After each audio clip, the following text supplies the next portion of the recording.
1800년대 초의 어느 런던. 한 사람이 창문의 덧문을 거의 다 닫아버립니다. 방 안은 캄캄하고 덧문에 뚫어놓은 아주 작은 구멍 하나로 가느다란 햇빛 한 줄기만 스며들어옵니다.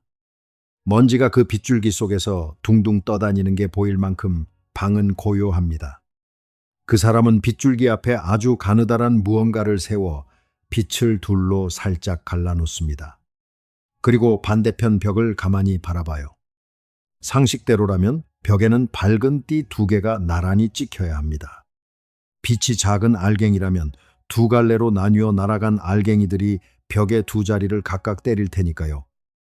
아주 당연한 예상이죠. 그런데 벽에 나타난 건 그게 아니었습니다.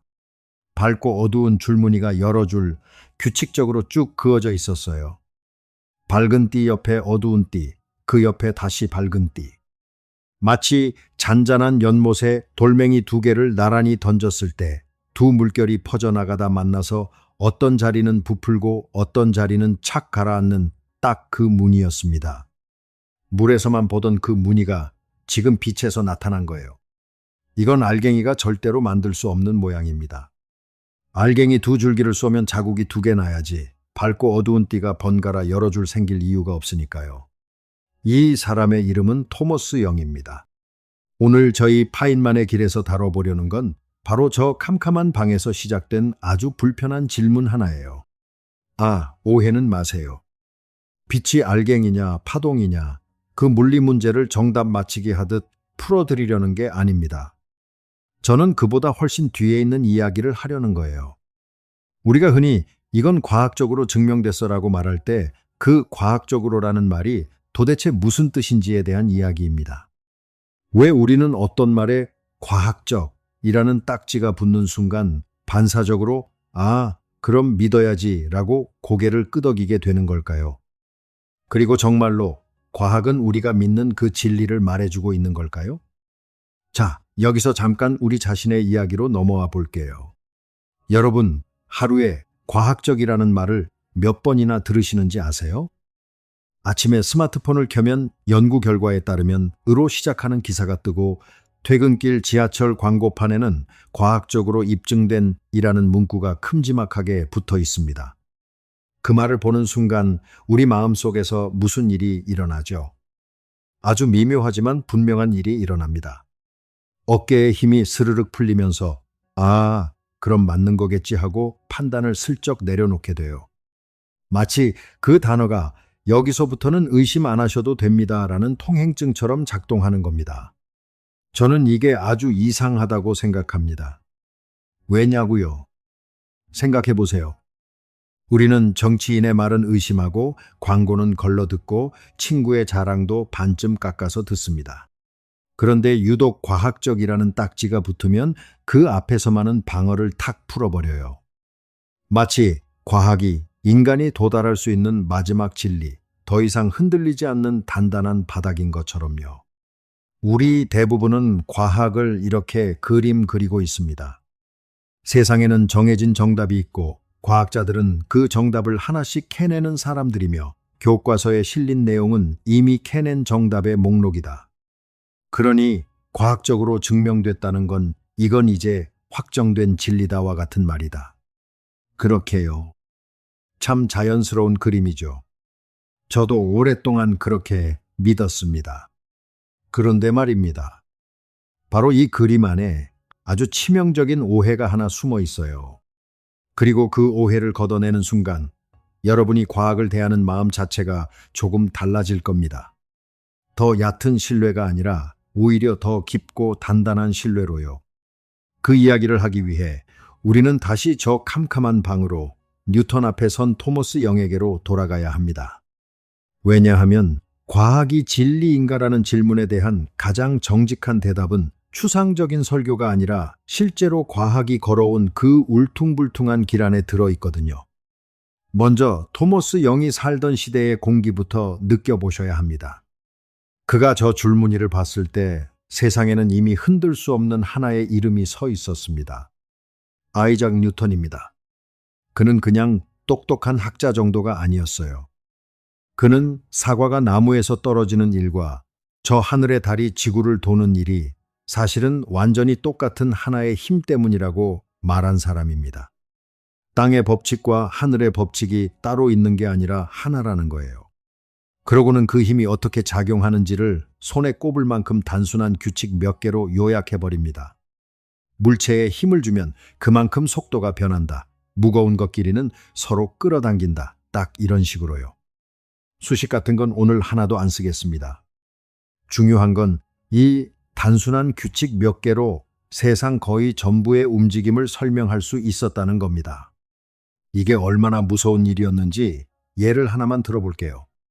혜성에 이름이 붙은 그 퓰리 있죠. 이 사람이 뉴턴의 규칙으로 하늘을 계산하다가 아주 대담한 말을 합니다. 76년쯤 전에 왔다 간 그 혜성이 76년쯤 뒤에 다시 돌아올 거라고요? 점을 친 게 아니라 종이 위의 계산만으로 미래를 콕 집어 예언한 겁니다. 필리는 그 약속의 날을 보지 못하고 세상을 떠납니다. 그런데 1758년 정말로 그 혜성이 밤하늘에 돌아왔어요. 죽은 사람이 남긴 계산이 산 사람들의 하늘에 그대로 나타난 겁니다. 사람들이 어땠겠어요? 아마 소름이 쫙 돋았을 겁니다. 참고로 그 혜성은 지금도 76년마다 착실하게 돌아옵니다. 가장 최근이 1986년이었으니 2061년쯤에 또 올 거예요. 어쩌면 지금 이 영상을 보시는 분 중 누군가는 그날 밤하늘을 올려다보게 되겠네요. 그게 끝이 아니었습니다. 사람들이 천왕성이라는 행성을 찾아 그 움직임을 뉴턴의 규칙으로 계산해 봤더니 이상하게 자꾸 어긋났어요. 계산한 자리에 천왕성이 없고 조금씩 삐끗삐끗 벗어나 있었습니다. 자, 여기서 그 시대 사람들의 선택이 참 흥미롭습니다. 그들은 뉴턴이 틀렸나 보다라고 하지 않았어요. 오히려 이렇게 생각했습니다. 뉴턴이 틀렸을 리 없다. 천왕성 바깥에 우리가 아직 못 본 무언가가 하나 더 있어서 그게 천왕성을 잡아당기는 게 분명하다. 그러고는 뉴턴의 규칙으로 그 보이지 않는 놈이 하늘 어디쯤에 있어야 하는지까지 계산해냅니다. 망원경을 딱 그 방향으로 돌렸더니 정말 거기에 새 행성이 있었어요. 해왕성입니다. 눈에 보이지도 않던 걸 오직 계산만으로 저기 있을 것이라 짚어서 찾아낸 겁니다. 이제 왜 뉴턴이 신처럼 여겨졌는지 이해되시죠? 그런 사람이 빛에 대해서도 한마디를 했습니다. 빛이 구름 사이로 쫙 뻗어나올 때 아주 곧게 직진하니 빛도 그냥 곧게 날아가는 아주 작은 알갱이일 것이다. 심플하죠. 빛은 알갱이다. 뉴턴이 그렇게 말했으니 사람들에게 그건 그냥 사실이었습니다. 의심할 거리조차 아니었어요. 바로 그 앞에 토머스 영이 저 줄무늬를 들고 서 있는 겁니다. 잔물결이 겹치는 것 같은 그 무늬는 알갱이로는 도저히 설명이 안 됩니다. 알갱이 두 줄기를 쏘면 벽에 자국이 두 개 나야지 여러 줄에 밝고 어두운 띠가 규칙적으로 생길 이유가 없어요. 이건 파동이 서로 겹치고 상쇄되며 만들어내는 무늬입니다. 영이 본 것은 그 시대 전체가 믿던 그림으로는 설명되지 않는 한 조각이었던 거예요. 여기서 영이 어떻게 했는지가 사실 이 이야기 전체에서 가장 값진 대목입니다. 여러분이 영이라고 상상해 보세요. 눈앞에는 뉴턴의 그림으로 설명 안 되는 무늬가 있습니다. 그런데 뉴턴은 미래를 예언하고 새 행성을 찾아낸 인류 역사상 가장 위대한 물리학자예요. 이 상황에서 대부분은 자기 눈을 의심합니다. 내 실험이 잘못됐겠지. 뉴턴이 틀렸을 리가 없잖아. 실제로 당대 사람들 상당수가 그렇게 반응했고 감히 뉴턴을 모욕한다며 영을 거세게 비난하기도 했습니다. 그런데 영은 조금 다르게 생각했습니다. 그가 그날 어떤 심정이었는지 그 속마음까지 저는 알 수 없어요. 하지만 그가 남긴 태도는 분명합니다. 그는 뉴턴을 진심으로 존경했지만 존경하는 것과 무결하다고 믿는 것은 전혀 다른 일이라고 봤어요. 아무리 위대한 뉴턴이라도 언젠가 어디선가는 틀릴 수 있다. 권위가 아니라 증거가 결론을 정한다. 이 태도 하나가 사실 과학이라는 것 전체의 심장입니다. 이걸 한번 가만히 음미해 보세요. 영은 뉴턴이 옳다에서 출발하지 않았습니다. 그는 무엇이든 틀릴 수 있다. 그러니 벽에 찍힌 이 무늬가 뭐라고 말하는지 들어보자. 에서 출발했어요. 이 사고의 한 수에 이름을 붙여볼게요. 저는 이걸 성역 없음이라고 부르고 싶습니다. 과학에는 원칙적으로 건드려선 안 되는 성역이 없습니다. 뉴턴조차 성역이 아니었어요.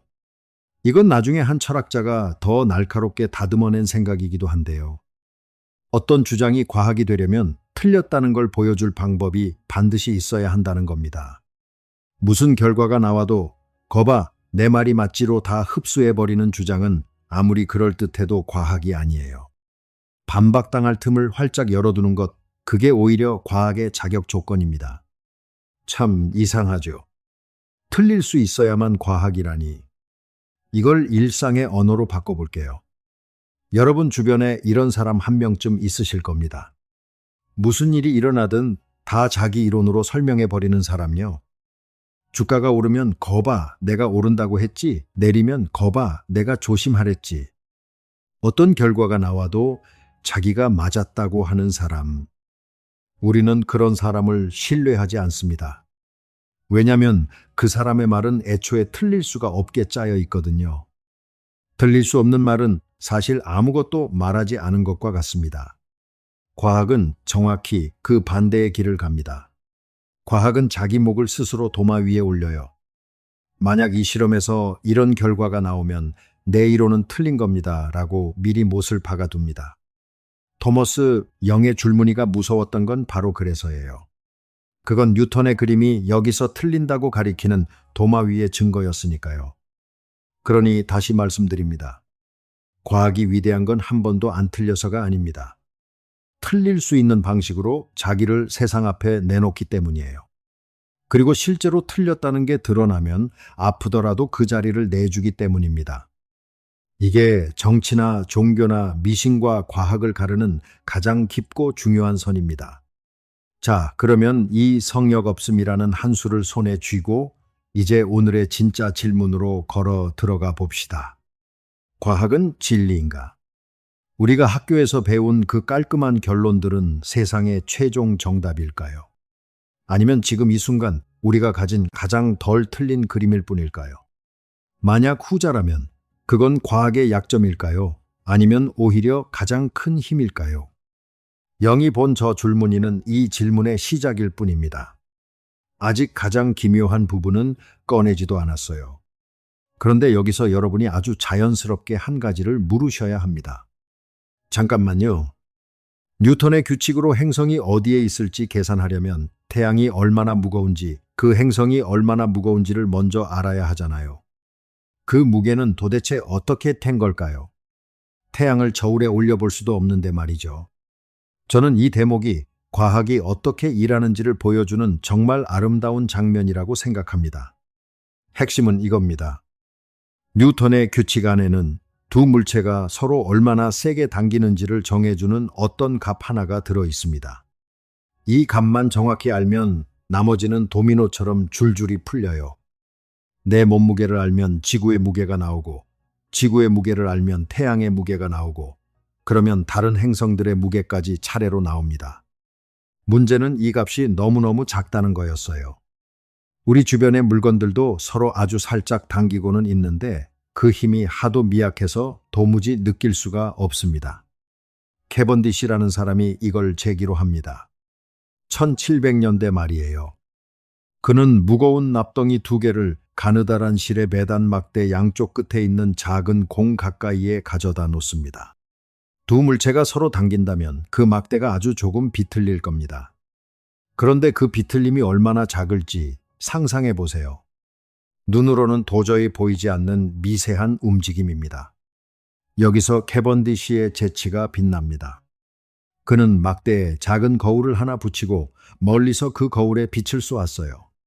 막대가 머리카락 굵기만큼 비틀리면 저 멀리 벽에 비친 빛의 점은 눈에 보일 만큼 큼지막하게 움직입니다. 아주 작은 떨림을 빛으로 뻥튀기 해서 읽어낸 거예요. 심지어 그는 지구가 자전하며 만드는 원심력까지 계산에 넣어 보정합니다. 그렇게 저울에 올릴 수 없는 지구의 무게가 처음으로 손에 잡혔습니다. 이걸 한번 음미해 보세요. 우리가 발 딛고 선 이 거대한 행성의 무게를 방 안에 매달린 작은 납덩이 두 개의 떨림으로부터 알아낸 겁니다. 자, 여기서 제가 강조하고 싶은 건 이겁니다. 그 값은 하늘에서 뚝 떨어진 진리가 아니었어요. 누군가 실을 매달고 거울을 붙이고 밤새 빛의 점이 얼마나 움직이는지를 지켜보며 손으로 재어낸 값이었습니다. 과학이라는 지도의 모든 선은 이렇게 누군가의 서툴고 집요한 측정으로 한 획씩 그어진 겁니다. 하늘에서 완성된 채로 내려온 게 아니라요. 자, 여기서 첫 번째 질문이 머리를 스칩니다. 조금 짓잡은 질문이에요. 그렇게 대단한 뉴턴이 정말로 틀릴 수 있을까요? 직관적으로는 이렇게 생각하기 쉽습니다. 뉴턴의 규칙이 그렇게 잘 맞았다면 뉴턴이 옳거나 틀렸거나 둘 중 하나라고요. 우리는 참과 거짓을 그렇게 딱 잘라 나누는데 익숙하니까요. 그런데 이 생각에는 숨은 전제가 하나 있습니다. 옳음과 틀림 사이에 중간이 없다는 전제요. 실제 과학사는 그렇게 굴러가지 않았습니다. 뉴턴의 이야기가 어떻게 끝났는지 아세요? 200년쯤 뒤 수성의 궤도에서 아주 미세한 어긋남이 발견됩니다. 태양에 있어서 가장 가까이 도는 그 작은 행성은 태양을 한 바퀴 돌 때마다 그 타원의 방향이 아주 조금씩 틀어졌어요. 정말 미세한 어긋남이었습니다. 하지만 미세하다고 없는 척 할 수는 없죠.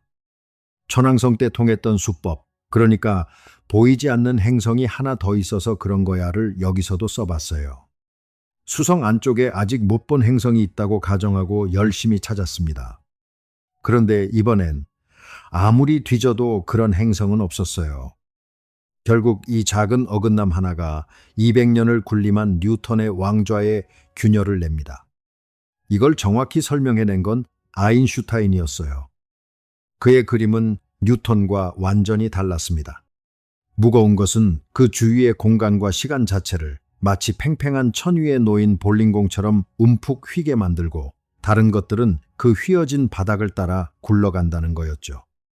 태양 바로 곁을 도는 수성은 가장 깊게 팬 그 골짜기를 지나기 때문에 뉴턴의 계산으로는 잡히지 않던 그 미세한 어긋남이 생겼던 겁니다. 아인슈타인의 그림으로 계산하니 그 어긋남이 소수점 아래까지 딱 맞아떨어졌어요. 그럼 뉴턴이 틀린 걸까요? 여기가 핵심입니다. 뉴턴은 틀렸다기보다 여기까지만 맞았다가 정확해요. 다리를 놓고 로켓을 달까지 쏘고 야구공의 포물선을 계산할 때 지금도 우리는 뉴턴의 규칙을 그대로 씁니다.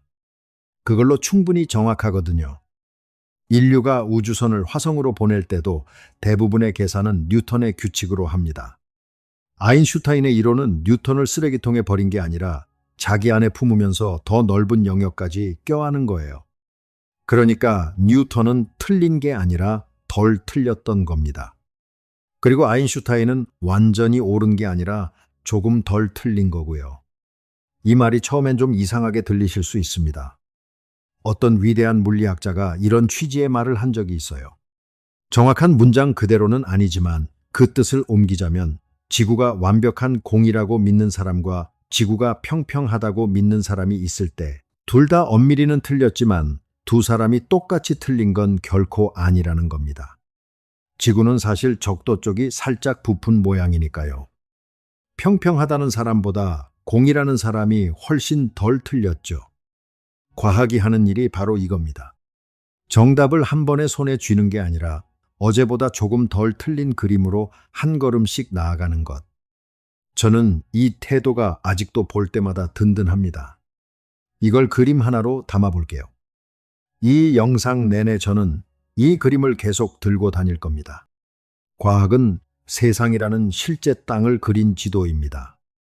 뉴턴의 지도는 놀랍도록 잘 그려진 지도였어요. 우리 동네, 우리 도시, 웬만한 여행지까지는 그 한 장으로 다 다닐 수 있었죠. 그런데 지도의 맨 끝, 아주 빠른 세계와 아주 무거운 세계로 가보니 실제 땅과 조금씩 어긋나 있었던 겁니다. 아인슈타인은 그 가장자리까지 다시 그린 더 큰 지도를 내놓은 거예요. 그러면 질문은 이렇게 바뀝니다. 우리는 언제쯤 이제 지도가 완성됐다, 이게 곧 땅이다 라고 말할 수 있을까요? 결론부터 살짝 흘리자면 그런 날은 아마 오지 않습니다. 사실 이렇게 단단하던 믿음이 무너지는 건 과학사에서 처음 있는 일이 전혀 아니었습니다. 오히려 과학의 역사는 그런 무너짐의 연속이라고 해도 과언이 아니에요. 뉴턴보다 훨씬 앞선 시대로 잠깐 가볼까요? 아주 오랫동안 무려 1000년이 훌쩍 넘도록 사람들은 지구가 우주의 한가운데 딱 멈춰 있고 태양과 별들이 그 주위를 돈다고 믿었습니다. 이게 그냥 막연한 느낌이 아니었어요. 정교한 계산 체계까지 갖춘 그 시대의 가장 세련된 과학이었습니다. 게다가 우리 눈으로 봐도 그렇잖아요? 아침에 해가 저쪽에서 뜨고 저녁에 이쪽으로 지는 걸 매일 보는데 누가 감히 사실은 우리가 도는 거예요라고 하겠어요. 지구가 돈다는 말은 당시 사람들에게는 발밑이 흔들리는 것만큼이나 터무니없게 들렸습니다. 그런데 코페르니쿠스라는 사람이 조심스럽게 다른 그림을 내밉니다. 태양이 가운데 있고 지구가 그 주위를 도는 거라면 복잡하게 얽혀있던 행성들의 움직임이 훨씬 단순하게 정리된다고요. 그리고 갈릴레오가 망원경을 하늘로 들어 올립니다. 그가 본 것들이 결정적이었어요. 목성 곁에는 목성을 도는 작은 위성들이 있었습니다. 그러니까 모든 것이 지구만을 도는 게 아니었던 거죠. 게다가 금성은 달처럼 차고 기우는 모양이 관찰됐는데 이건 금성이 태양 주위를 돌아야만 설명되는 현상이었습니다. 증거가 눈앞에 있었어요. 그럼 사람들이 곧바로 그렇구나 하고 받아들였을까요? 전혀 아닙니다.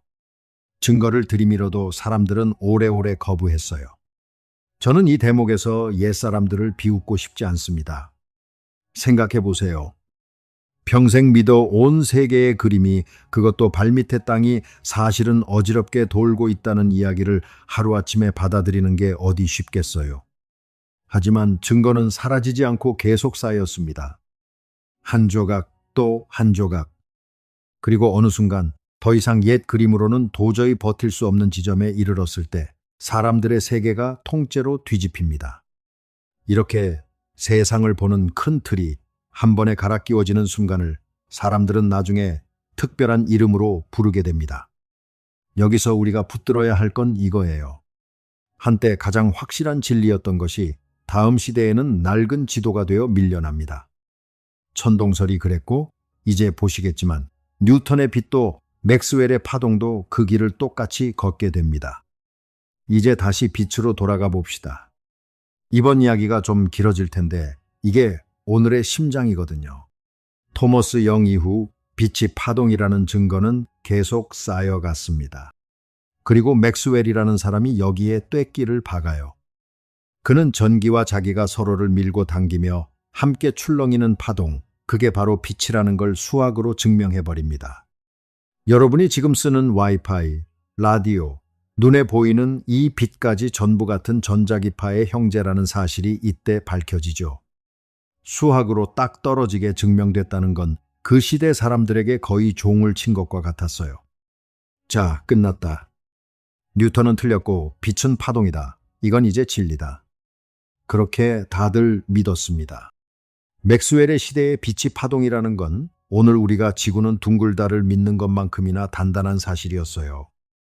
심지어 수학으로 증명까지 됐으니 여기에 토를 다는 건 무식한 소리처럼 들렸습니다. 그런데 말입니다. 1900년 언저리에 아무도 예상 못한 곳에서 실이 풀리기 시작합니다. 그 시작은 아주 시시해 보이는 질문이었어요. 뜨거운 물체는 왜 그런 색으로 빛나는가? 난로불이 벌붉게 달아오르고 더 뜨거워지면 노랗게, 더 뜨거워지면 허옇게 변하죠. 대장간에서 쇠를 달구는 걸 떠올려 보셔도 좋습니다. 물리학자들이 이걸 재봤더니 놀라운 규칙이 나왔어요. 물체가 쇠든 돌이든 상관없이 오직 온도만 정해지면 어떤 색의 빛이 가장 세게 나오는지가 딱 결정되더라는 겁니다. 그래서 지금도 우리는 밤하늘 별빛의 색만 보고 그 별이 몇 도인지 알아내죠. 붉게 보이는 별은 상대적으로 미지근하고 푸르스름한 별은 펄펄 끓고 있는 거예요. 참 우아한 규칙입니다. 이 벽 앞에서 사람들이 어떻게 무너졌는지 조금만 더 자세히 보고 갈게요. 그래야 다음에 올 충격이 제대로 느껴지거든요. 어떤 물리학자는 그래프의 짧은 파장 쪽, 그러니까 보라색 넘어 영역은 그럴듯하게 맞췄습니다. 그런데 긴 파장 쪽, 붉은색 너머로 가면 계산이 실제와 어긋나 버렸어요. 또 다른 물리학자는 정반대였습니다. 긴 파장 쪽은 아주 잘 맞는데 짧은 파장 쪽으로 갈수록 계산이 미친 듯이 치솟아 버렸어요. 이론대로라면 뜨거운 물체는 눈에 보이지도 않는 짧은 파장의 빛을 무한히 쏟아내야 했습니다. 그러니까 여러분이 난로불 앞에 서 있으면 이론상으로는 그 불이 어마어마한 에너지를 뿜어 여러분을 태워버려야 한다는 거예요. 당연히 현실에서는 그런 일이 안 일어나죠. 난로불은 그냥 알맞게 따뜻할 뿐입니다. 이게 무슨 상황인지 아세요? 빛이 파동이라는 그 누구도 의심하지 않던 가장 단단한 전제에서 출발해 정직하게 계산을 밀고 나갔더니 세상이 불덩이가 되어야 한다는 말도 안 되는 결론이 나온 겁니다. 실험 결과는 눈앞에 뻔히 있는데 그걸 설명하는 이론이 도리어 세상을 불태워버려요. 당대 최고의 두뇌들이 이 곡선 하나 앞에서 줄줄이 나가 떨어졌습니다. 명심하세요. 이건 사소한 오차가 아니었습니다. 물리학의 가장 자랑스러운 기둥, 빛은 파동이라는 그 기둥에 처음으로 쩍 하고 금이 가는 소리였어요. 다들 애써 못 들은 척했지만요. 문제는 이 우아한 규칙을 수식으로 설명하려던 사람들이 죄다 벽에 부딪혔다는 겁니다. 빛이 파동이라는 그 확고한 전제에서 출발해 계산하면 그래프의 한쪽은 맞는데 다른 한쪽이 어긋나요. 반대쪽을 맞추려 다르게 계산하면 이번엔 맞았던 쪽이 어긋나 버립니다. 당대의 똑똑한 물리학자들이 줄줄이 달려들었지만 아무도 그 곡선 하나를 온전히 그려내지 못했어요. 여기서 막스 플랑크라는 사람이 등장합니다. 독일의 그 유명한 막스 플랑크 연구소, 바로 그 이름의 주인공이에요. 플랑크가 이 문제를 어떻게 풀었는지가 저는 과학사에서 가장 인간적인 장면 중 하나라고 생각합니다. 왜냐고요? 그는 정답을 믿어서 얻은 게 아니라 궁여지책으로 얻었거든요. 플랑크는 빛의 에너지가 물처럼 연속으로 매끄럽게 이어져 있다고 놓으면 계산이 안 된다는 걸 발견합니다. 그래서 좀 이상한 짓을 해요. 에너지가 뚝뚝 끊어진 덩어리로만 1, 2, 3 이렇게 정수 개수로만 주고받을 수 있다고 일단 가정해 본 겁니다. 계산을 편하게 하려고 임시로 끊어놓고 나중에 그 간격을 0으로 되돌려 매끄럽게 만들 생각이었어요. 그런데 이상한 일이 벌어집니다. 간격을 0으로 되돌려 에너지를 다시 매끄럽게 만드는 순간 계산이 또 어긋나 버려요. 오직 에너지가 뚝뚝 끊어진 덩어리로 남아있을 때만 그 우아한 곡선이 정확하게 그려졌습니다. 이걸 일상으로 옮겨볼까요? 여러분이 물을 따를 때는 원하는 만큼 아주 조금씩 연속으로 따를 수 있죠. 반 컵, 반의 반 컵, 그 사이 어디든 가능합니다. 그게 연속이에요. 그런데 편의점에서 캔 음료를 살 때는 다릅니다. 한 캔, 두 캔은 있어도 1.5캔은 못 삽니다. 딱딱 끊어진 덩어리로만 살 수 있어요. 플랑크가 발견한 건 빛의 에너지가 물이 아니라 캔 음료처럼 행동한다는 그런 이상한 사실이었습니다. 플랑크 입장에서 이건 무척 불편한 결과였어요. 빛은 파동이라고 맥스웰이 수학으로 증명해 놨는데 파동의 에너지가 계단처럼 뚝뚝 끊긴다는 건 말이 안 되거든요. 물결이 슬금슬금 커지고 작아지는 게 파동이지. 이만큼 아니면 저만큼 그 사이는 없음 하는 파동이 세상에 어디 있습니까? 그래서 플랑크 자신도 이걸 오래 껄끄러워했어요. 한동안은 이걸 그저 계산을 맞추기 위한 수학적 요령쯤으로 여기려 했습니다. 답은 맞는데 그 답이 정말로 뜻하는 바를 스스로도 믿기가 힘들었던 거예요. 저는 이 장면이 참 좋습니다.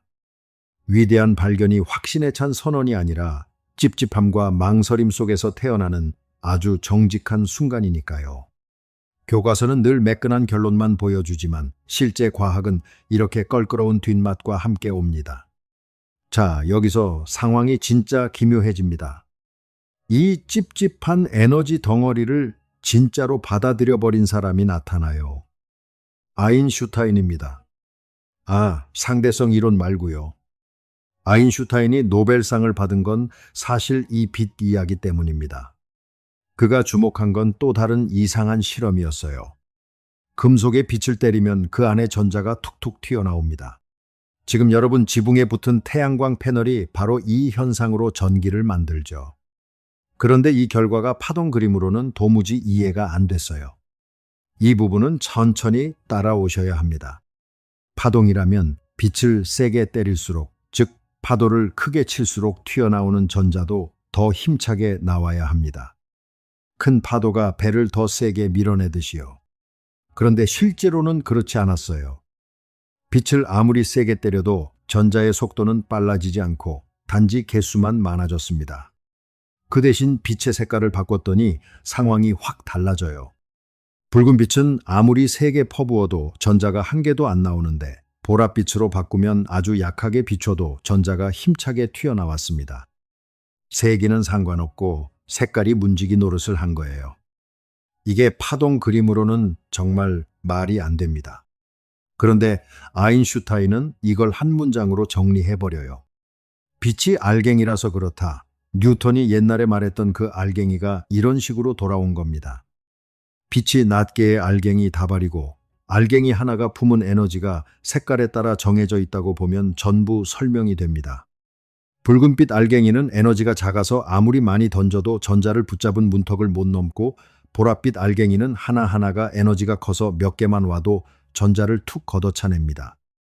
빛을 세게 때린다는 건 알갱이 개수를 늘리는 것이지 하나의 힘을 키우는 게 아니었던 거예요. 플랑크가 마지못해 끊어놓았던 그 에너지 덩어리가 사실은 빛 알갱이 하나하나였던 겁니다. 이걸 한번 음미해 보세요. 방금 전까지 우리는 맥스웰의 수학으로 빛은 파동이다, 이건 진리다라고 못을 박았습니다. 그런데 불과 한 세대 만에 그 진리의 심장부에서 빛은 알갱이다가 다시 걸어 나온 거예요. 뉴턴에서 0으로, 0에서 맥스웰로, 다시 아인슈타인으로. 추가 이쪽 끝까지 갔다가 저쪽 끝까지 갔다가 다시 돌아옵니다. 그때마다 사람들은 이제야말로 진짜 답을 찾았다라고 믿었고요. 자, 그럼 이쯤에서 당연히 이런 반박이 나오셔야 합니다. 그럼 둘 중 하나는 결국 틀린 거 아니냐? 진짜는 하나여야 하는 거 아니냐? 아주 좋은 반박입니다. 그리고 바로 그 반박이 다음 장면을 여는 열쇠예요. 이 실험 이야기도 조금 더 실감나게 들여다볼까요? 원래 이 실험 장치라는 게 참 다루기 까다로웠습니다. 전자라는 알갱이를 다루려면 유리관 속을 텅 빈 진공으로 만들어야 하는데 그 안에서 튀어나오는 전자를 바깥으로 꺼내 자유롭게 실험하고 싶어도 방법이 없었어요. 유리에 구멍을 뚫는 순간 공기가 왈칵 들어와 진공이 깨져버리니까요. 레나르트라는 사람이 여기서 기막힌 꾀를 냅니다. 그는 아주 얇은 알루미늄 막으로 조그만 창을 하나 냈어요. 전자는 통과하되 공기는 못 새어드는 그런 정교한 창문이었습니다. 이런 자잘한 손재주 하나하나가 쌓여야 비로소 새로운 질문을 던질 수 있게 되는 거예요. 자, 그 창을 통해 금속판에 빛을 때리면서 관찰한 결과가 앞에서 말씀드린 그 이상한 결과입니다. 다시 정리해 볼게요. 파동이라는 그림에서는 빛의 세기가 곧 에너지입니다. 파도가 클수록 배를 세게 밀듯이요. 그러니 빛을 세게 때리면 전자도 더 힘차게, 더 빠르게 튀어나와야 합니다. 그런데 실제로는 세기를 아무리 키워도 전자의 속도는 꿈쩍도 안 하고 그저 튀어나오는 개수만 늘었어요. 반대로 빛의 색을, 그러니까 파장을 바꾸자 상황이 완전히 달라졌습니다. 붉은 빛은 제 아무리 눈부시게 퍼부어도 전자가 단 하나도 안 나오는데 보랏빛으로 바꾸면 희미하게 비춰도 전자가 툭 튀어나왔어요. 세기가 아니라 색깔이 문을 열고 닫는 열쇠였던 겁니다. 여러분, 이게 왜 그렇게 충격적이었는지 다시 느껴보세요. 세기가 에너지라는 건 파동 이론의 심장입니다. 그 심장이 여기서 완전히 헛짚은 거예요. 아무리 큰 파도라도 붉은 빛이면 전자 하나 못 움직이고 아무리 잔잔한 물결이라도 보랏빛이면 전자를 걷어찬다니. 이건 물을 아무리 많이 부어도 안 되는데 특정 온도의 물이면 한 방울로도 된다는 것만큼이나 앞뒤가 안 맞는 이야기였습니다. 사실 그 시대 물리학자들도 여러분과 똑같이 반박했습니다. 아인슈타인이 빛은 알갱이라고 했을 때 많은 사람이 코웃음을 쳤어요. 밀리컨이라는 물리학자는 아예 아인슈타인이 틀렸다는 걸 증명하겠다고 그 주장을 뒤집을 작정으로 10년 가까이 정밀한 실험에 매달립니다. 그런데 결과가 어땠는지 아세요? 실험을 하면 할수록 아인슈타인의 예측이 자로챈 듯 맞아떨어졌어요. 반역에 나섰던 사람이 제 손으로 그 반역의 실패를 증명해버린 겁니다. 밀리컨은 그 정밀한 측정으로 훗날 노벨상을 받고요. 내가 틀렸음을 증명하려던 실험이 상대가 옳았음을 증명하는 것으로 끝나고 그걸 순순히 인정하는 것. 이게 과학이 굴러가는 방식입니다. 그래도 저항은 남아 있었습니다. 컴퓨턴이라는 사람이 빛을 물질에 때려 튕겨 나오는 걸 봤더니 들어갈 때와 나올 때 빛의 색이 바뀌어 있었어요. 파동이라면 있을 수 없는 일입니다. 파도가 벽에 부딪혀 되돌아온다고 색이 변하진 않잖아요. 그런데 빛은 변했습니다. 그는 이걸 이렇게 해석했어요. 빛 알갱이가 당구공처럼 전자를 딱 때리고 튕겨 나가면서 자기 에너지의 일부를 전자에게 넘겨준 거라고요. 당구공도 다른 공을 치고 나면 속도가 줄죠. 빛알갱이도 부딪히며 에너지가 줄었고 그 에너지가 줄어든 게 색깔의 변화로 나타났다는 겁니다. 또 알갱이 그림이에요. 파동으로는 도무지 그림이 안 그려집니다. 그런데도 어떤 물리학자들은 끝까지 버텼습니다. 보어를 비롯한 몇몇은 맥스웰이 수학으로 증명한 파동을 포기하느니 차라리 에너지 보존 법칙을 포기하겠다는 말까지 했어요. 물리학자에게 거의 신성불가침인 그 법칙을 내놓겠다고 할 만큼 파동이라는 믿음을 버리기가 힘들었던 겁니다. 저는 이 완고함을 비웃고 싶지 않아요. 그만큼 맥스웰의 증명이 단단했기 때문이지 고집 때문이 아니었으니까요. 그래서 결판을 낼 실험이 등장합니다. 보테와 가이거라는 사람들이 빛이 전자를 때리는 그 순간 튕겨나가는 전자와 빛을 양쪽에서 동시에 붙잡아 재봤어요. 빛이 알갱이라서 당구공처럼 딱 한 번 부딪힌 거라면 두 신호가 정확히 같은 순간에 짝을 지어 나와야 합니다. 그리고 정말로 딱 짝지어 나왔어요. 이걸 두 눈으로 확인한 순간 끝까지 버티던 사람들도 손을 듭니다. 인정한다. 우리가 틀렸다. 빛은 알갱이의 성질도 가지고 있다. 이렇게 승복하는 데까지 뉴턴부터 시작해서 100년이 훌쩍 넘는 시간이 걸린 겁니다. 여기서 잠깐 과학이 결론을 내는 방식 자체를 짚고 갈게요. 이게 은근히 오해가 많은 부분이거든요. 과학에는 이게 정답이다라고 최종 판결을 내려주는 대법관 같은 존재가 없습니다. 그럼 어떻게 결론이 나느냐? 과학자들은 정말 치열하게 싸웁니다. 방금 보셨잖아요. 아인슈타인이 틀렸다고 10년을 매달린 밀리컨, 에너지 보존을 포기하겠다던 사람들. 서로 자기 실험을 들이밀며 밀고 당겨요. 그러다 어느 순간 더 이상 도저히 의심할 수 없을 만큼 증거가 쌓이면 그제야 그래, 지금으로선 이게 맞는 것 같다 라고 다 같이 고개를 끄덕입니다. 결론은 선언되는 게 아니라 이렇게 합의되는 거예요. 그러니까 과학의 결론은 한 천재의 머릿속에서 뚝 떨어지는 게 아니라 수많은 사람이 의심하고 또 의심한 끝에 겨우 살아남은 그림입니다. 저는 이 점이 참 든든해요. 한 사람의 권위에 기대는 게 아니라 서로가 서로를 끊임없이 검증하는 구조 위에 서 있으니까요. 자, 그럼 결국 빛은 알갱이로 판명난 걸까요? 여기가 오늘 이야기에서 가장 어지러운 지점입니다. 잠깐만요. 토머스 영의 그 줄무늬 기억나시죠? 그건 빛이 파동이라는 걸 의심의 여지 없이 보여줬습니다. 알갱이로는 절대 그 줄무늬가 안 나와요. 그런데 방금 본 컴퓨턴과 보테의 실험은 빛이 알갱이라는 걸 역시 의심의 여지 없이 보여줍니다. 파동으로는 절대 설명이 안 돼요. 두 실험 다 진짜입니다. 둘 다 틀림없이 옳아요. 그런데 하나는 파동이라 하고 하나는 알갱이라 합니다. 이게 무슨 상황인지 아세요? 우리는 지금 이것은 뜨거우면서 동시에 차갑다라고 말하고 있는 겁니다. 액체이면서 동시에 고체다라고요. 상식으로는 도저히 말이 안 되죠. 여러분, 눈앞에 있는 물건을 하나 떠올려 보세요. 그게 네모이면서 동시에 동그라미라면 여러분은 뭐라고 하시겠어요? 말도 안 된다고 하시겠죠. 그런데 자연은 지금 우리 눈앞에서 뻔뻔하게 그 두 얼굴을 다 보여주고 있습니다. 실험을 이렇게 하면 파동, 저렇게 하면 알갱이. 자연이 우리를 놀리는 것 같기도 해요. 여기서 보어라는 사람이 내놓은 답이 어떤 의미에서는 항복 선언이면서 동시에 아주 깊은 통찰이었습니다. 그는 이렇게 말합니다. 세상을 온전히 이해하려면 서로 양립할 수 없어 보이는 두 관점을 동시에 손에 쥐어야 할 때가 있다고요. 어느 하나를 버리고 다른 하나만 붙들면 세상의 절반밖에 못 본다는 겁니다. 뜨거움과 차가움처럼 결코 겹칠 수 없어 보이는 두 그림이 사실은 서로를 보완하며 하나의 실제를 가리킨다는 거죠. 이걸 상보성이라고 부릅니다. 저는 이 대목에서 늘 멈칫하게 됩니다. 자연이 우리에게 네 머릿속 상식을 기준으로 나를 재려하지 마라 라고 조용히 말하는 것 같아서요.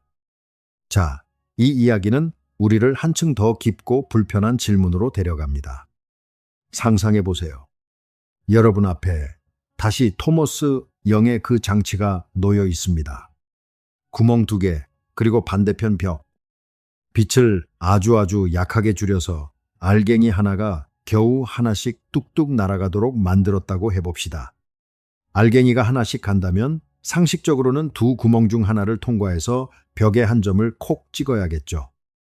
실제로 벽에는 처음엔 점 하나, 또 점 하나, 이렇게 알갱이가 때린 자국이 툭툭 찍힙니다.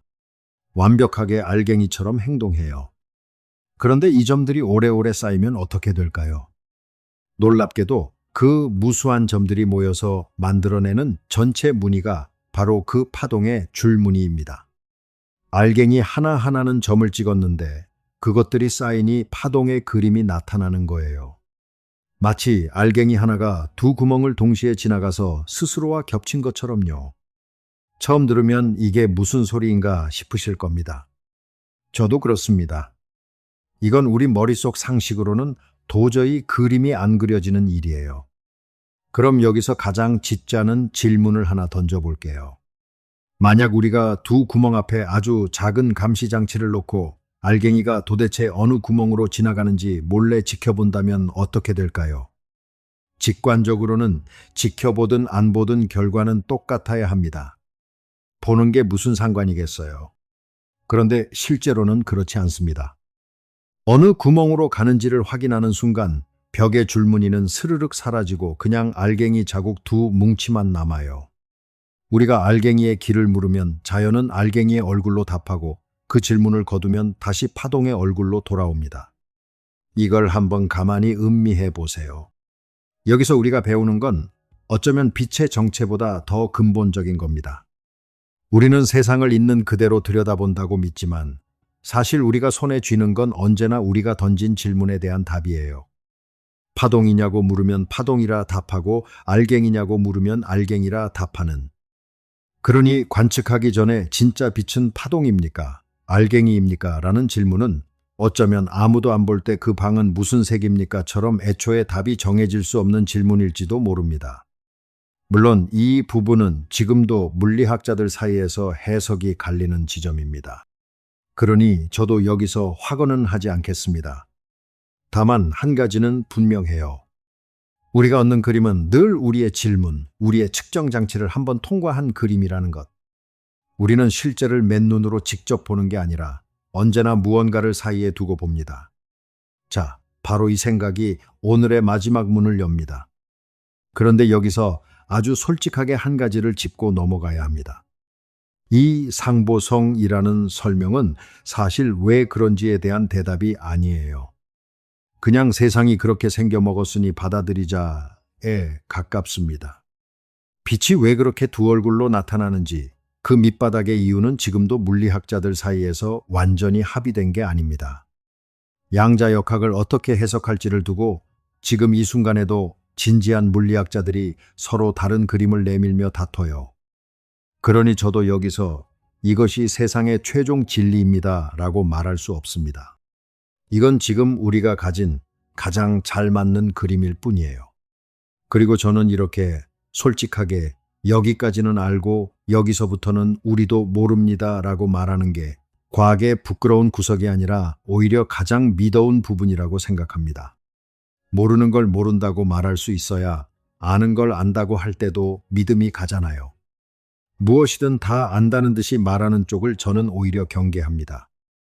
100년 뒤에 누군가는 지금 우리가 알갱이면서 파동이라고 부르는 이 그림을 보며 이렇게 말할지도 몰라요. 아, 그때 사람들은 도구가 없어서 저렇게 어림잡아 이해했구나. 사실 그건 훨씬 단순한 무언가였는데 저는 그런 날이 오기를 오히려 바랍니다. 그게 바로 과학이 살아있다는 증거일 테니까요. 그리고 바로 이 지점에서 오늘 우리가 처음 던졌던 질문이 완전히 뒤집힙니다. 세상을 보는 시점이 통째로 뒤집히는 순간이에요. 우리는 이야기 내내 과학이 결론을 자꾸 바꾸는 걸 봤습니다. 알갱이에서 파동으로, 다시 알갱이로, 이제는 둘 다로. 뉴턴이 아인슈타인에게 자리를 내주는 것도 봤고요. 처음엔 이게 과학의 약점처럼 느껴지셨을지도 모릅니다. 그런데 저는 정확히 반대라고 생각해요. 물론 이건 제 생각입니다만 이게 과학이 가진 가장 정직하고 가장 강력한 힘이라고 봅니다. 왜냐고요? 다시 지도 이야기로 돌아가 봅시다. 여기서 우리가 저지르는 가장 흔한 착각이 지도를 땅 그 자체로 여기는 겁니다. 잘 그려진 지도를 손에 쥐면 어느새 이게 세상이다라고 믿어버려요. 하지만 지도는 아무리 정교해도 땅이 아닙니다. 파동이라는 지도, 알갱이라는 지도, 둘 다 실제 빛이라는 땅의 어느 한 면을 놀랍도록 잘 그려냈지만 어느 것도 땅 그 자체는 아니었어요. 아, 물론 이 지도 비유도 여기까지입니다. 진짜 지도는 사람이 땅 위에 서서 내려다보며 그리지만 우리는 세상 바깥에 서서 세상을 내려다볼 수가 없어요. 우리는 그려야 할 그 땅 안에 갇힌 채로 지도를 그리는 존재입니다. 그래서 우리 지도에는 영원히 아직 안 가본 가장자리가 남아 있을 수밖에 없습니다. 바로 그렇기 때문에 과학은 자기가 언제든 틀릴 수 있다는 걸 아예 규칙으로 삼습니다. 아까 그 성역 없음 기억하시죠? 과학은 어떤 결론에도 이건 잠정적이다, 더 나은 지도가 나오면 언제든 내준다라는 꼬리표를 스스로 붙여놓아요. 앞에서 말씀드린 그 덜 틀림의 정신이 바로 이겁니다. 완전히 오름이라는 종착지에 도착하는 게 목표가 아니라 어제의 그림보다 오늘의 그림 또한 덜 틀리도록 계속 고쳐 그리는 것. 그게 과학이 하는 일의 전부예요. 자, 여기서 여러분께 하나만 여쭤볼게요. 자기가 틀릴 수 있다는 걸 아는 사람과 자기는 절대 안 틀린다고 믿는 사람. 여러분은 둘 중 누구의 지도를 들고 낯선 땅으로 떠나시겠어요? 저라면 망설임 없이 앞사람을 택하겠습니다. 그 사람은 길이 틀렸을 때 그걸 알아채고 고칠 줄 아는 사람이니까요. 여기서 노벨 물리학상 이야기가 비로소 제자리를 찾습니다. 사람들은 노벨상을 흔히 정답을 맞힌 상으로 생각하지만 플랑크도 아인슈타인도 밀리컨도 저마다 그 지긋지긋한 싸움의 어느 매듭에서 상을 받았어요. 노벨상은 진리의 증명서가 아니라 오랜 의심과 싸움 끝에 도달한 잠정적 합의의 기념비에 가깝습니다. 지금으로서는 이게 가장 덜 틀린 그림 같다. 그 순간에 세워지는 표지판인 거죠. 더 나은 지도가 나오면 언제든 다시 세워질 각오가 된 표지판요. 이 지도 이야기를 여러분이 매일 쓰는 것으로 좀 더 만져볼게요. 지하철 노선도를 떠올려 보세요. 빨강, 파랑, 초록선이 반듯반듯하게 그어져 있고 역들이 똑같은 간격으로 콩콩 박혀 있죠. 그 노선도는 놀랍도록 쓸모가 있습니다. 그걸로 우리는 어디서 갈아타고 몇 정거장을 가야 하는지 완벽하게 알아냅니다. 그런데 그 노선도가 실제 서울의 모습일까요? 아니죠. 실제 땅에서 역과 역 사이 거리는 제각각이고 선로는 구불구불하고 노선도의 그 예쁜 직선 같은 건 어디에도 없습니다. 노선도는 서울이라는 땅에서 환승과 순서라는 한 가지 측면만 뽑아내 그린 그림이에요. 다른 건 다 버렸습니다. 그런데도 우리는 그걸 보며 길을 잃지 않아요. 과학의 지도도 똑같습니다. 파동이라는 지도는 빛의 어떤 측면을, 알갱이라는 지도는 또 다른 측면을 기막히게 잘 그려냅니다. 각각의 지도는 자기 영역 안에서는 우리를 한 번도 길 잃게 하지 않아요. 하지만 어느 지도도 빛이라는 땅 그 자체는 아닙니다. 노선도가 서울이 아니듯이요. 여기서 우리가 저지르는 가장 큰 착각이 바로 이겁니다. 지도가 하도 잘 맞으니까 어느새 지도를 땅이라고 믿어버리는 것. 빛은 파동이다를 이게 빛의 전부다로 바꿔 읽어버리는 것 말이에요. 물론 이 지도 비유도 완벽하진 않습니다. 여기가 중요해요. 지하철 노선도는 누군가가 실제 서울을 위해서 내려다보며 그렸습니다. 서울 바깥에 서서요. 그런데 우리는 세상 바깥으로 나가 세상을 내려다볼 수가 없어요. 우리는 그려야 할 그 땅 한복판에 빛과 원자로 만들어진 몸을 입고 갇힌 채로 지도를 그리는 존재입니다. 우리가 쓰는 자와 저울조차 그 땅의 일부예요. 그래서 우리 지도에는 영원히 아직 안 가본 가장자리가, 그리고 우리가 이 안에 있어서 결코 그릴 수 없는 부분이 남아있을 수밖에 없습니다. 이건 게으름이나 실력 부족의 문제가 아니에요. 우리가 세상 안에 있다는 그 피할 수 없는 조건 자체에서 나오는 한계입니다. 자, 그럼 이제 처음에 그 질문으로 돌아가 볼까요? 과학은 진리인가? 결론부터 말씀드리자면 아닙니다. 과학은 진리가 아닙니다. 그런데 이 문장을 부디 실망으로 듣지 말아주세요. 저는 이 문장이 오히려 눈부시게 아름답다고 생각하거든요. 우리가 오늘 무엇을 봤는지 되짚어 볼게요. 캄캄한 방에서 덧문 구멍으로 새어든 빗줄기 앞에 토머스 영이 서 있었습니다. 그는 가장 위대한 뉴턴 앞에서도 벽에 찍힌 줄무늬가 하는 말을 더 크게 들었어요. 권위가 아니라 증거가 결론을 정한다는 그 태도, 제가 성역 없음이라고 불렀던 그것 말입니다. 그 태도 덕분에 빛은 파동이 되었다가 뜨거운 물체의 색과 튀어나오는 전자 앞에서 다시 알갱이가 되었다가 마침내 둘 다라는 상식을 배반하는 답에 이르렀습니다. 뉴턴의 중력은 수성의 미세한 어긋남 앞에서 아인슈타인에게 더 큰 지도를 내주었고요. 100년이 넘는 싸움 끝에 사람들이 얻은 건 흔들리지 않는 진리가 아니라 언제든 더 나은 것에 자리를 내줄 준비가 된 잠정적 합의였습니다. 바로 그 언제든 내줄 준비가 과학을 살아있게 합니다. 진리를 손에 쥐었다고 믿는 순간 탐구는 멈춥니다.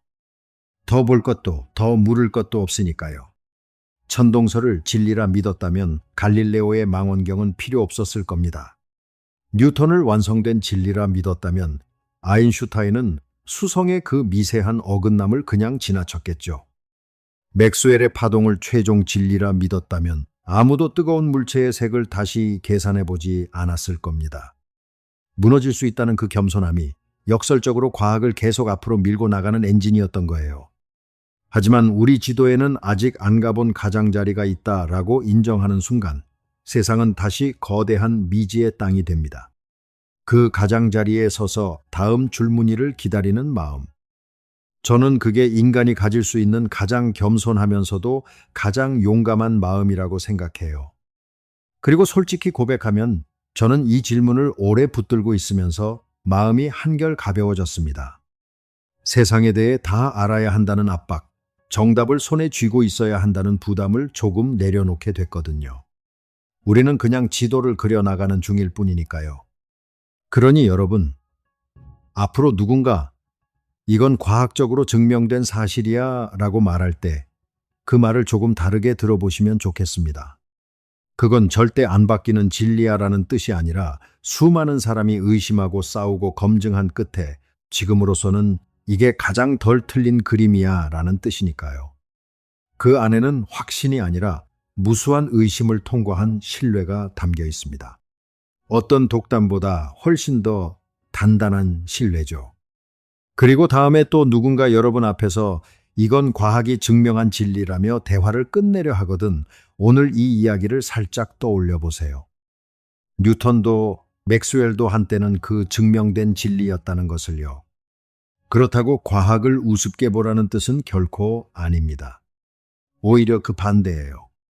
100년을 싸워 겨우 얻어낸 그 잠정적 그림이 지금 우리가 가진 가장 정직한 최선이라는 걸 알기에 저는 과학을 더 깊이 신뢰합니다. 맹목적인 믿음이 아니라 그 겸손함까지 아는 신뢰로요. 오늘 밤 잠들기 전에 딱 한 가지만 떠올려 보셔도 좋겠습니다. 우리가 지금 세상이라고 믿는 이 그림도 사실은 한 장의 지도이고 그 가장자리 너머에는 아직 아무도 그리지 못한 진짜 땅이 조용히 펼쳐져 있다는 것. 그 사실이 저는 두렵지 않고 오히려 설렙니다. 우리가 아직 모른다는 것은 앞으로 알아갈 것이 남아있다는 뜻이니까요. 그럼 저는 다음 시간에 또 하나의 낯선 줄무늬를 들고 여러분을 찾아오겠습니다. 오늘도 함께 생각해 주셔서 고맙습니다.